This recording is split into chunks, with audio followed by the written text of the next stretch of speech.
उसे अपनी आंखों पर यकीन नहीं आ रहा था। यह सब एक ख्वाब जैसा लग रहा था। अमारा ने आंसू पोंछते हुए कहा, अब्दुल रहमान, बेशक अल्लाह अपना वादा पूरा करता है।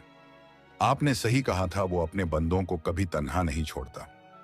उस रात अब्दुल रहमान के बच्चों ने अरसे बाद पेट भरकर खाना खाया, लेकिन अब्दुल रहमान ने उस रात सिर्फ खजूर और पानी पर ही गुजारा किया। उसने अपनी बीवी से कहा, अमारा, ये माल मेरा नहीं, अल्लाह की अमानत है। इस पर सबसे पहला हक उन लोगों का है जो इस वक्त हमसे ज्यादा भूखे हैं।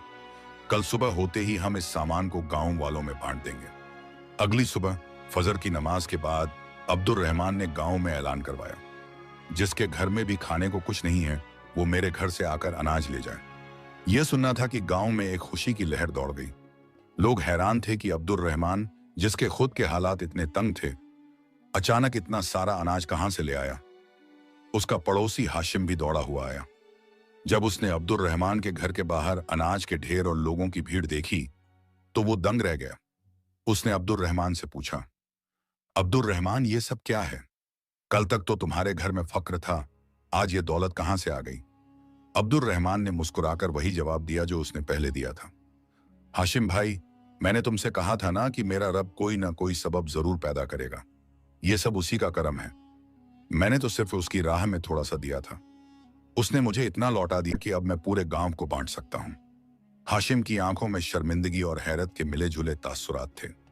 उसे अब्दुल रहमान की कही हुई बात याद आ गई, जो माल मैं अपने पास रखता हूं वो तो यहीं रह जाएगा, लेकिन जो माल मैं अल्लाह की राह में देता हूं वही मेरा असल सरमाया है।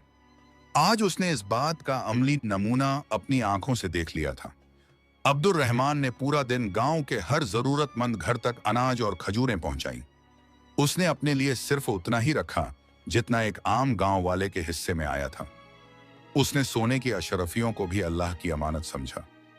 उन सिक्कों से उसने गांव के कर्ज में डूबे लोगों के कर्ज अदा किए, बेवाओं के लिए माहाना वजीफे मुकर्रर किए और गांव का जो कुआं सूख गया था उसे और गहरा खुदवाने का काम शुरू करवा दिया ताकि पानी की कमी दूर हो सके।